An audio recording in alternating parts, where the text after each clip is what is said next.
Hey everyone. This is part 6 of my story. The last video we talked about it all ending with my daughter confronting her childhood, the childhood I had provided. Much like I had confronted by then at 45, that I had confronted my childhood. And you know from the previous videos that I told you my childhood left me dysfunctional. Okay? I mean, that's just the best there is to it. I left the home with no confidence whatsoever. Sorry, something biting me.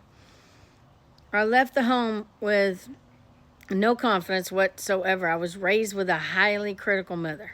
Okay? Sure, that came from her childhood. Do I say she did the best that she could? Yes, that's exactly what I say. She did the best that she could. She loved us. My dad loved us. They provided for us. But there were some missteps. And that's just all there is to it. There were some missteps.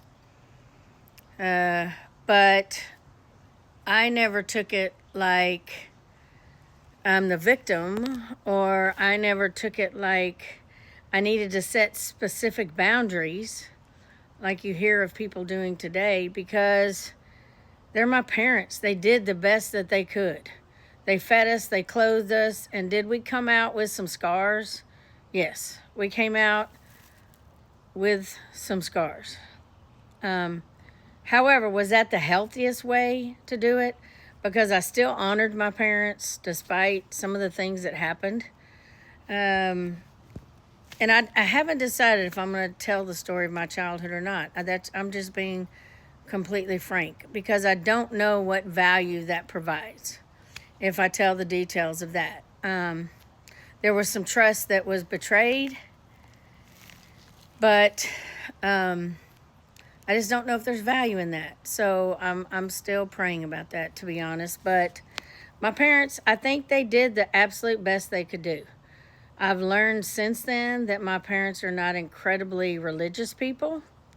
They were raised in the church, but I would not say my parents were disciples of a lifestyle. I wouldn't say my parents were disciples of the faith.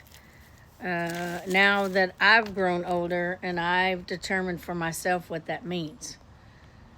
But I think they did their best. So in looking forward at my daughter and her comments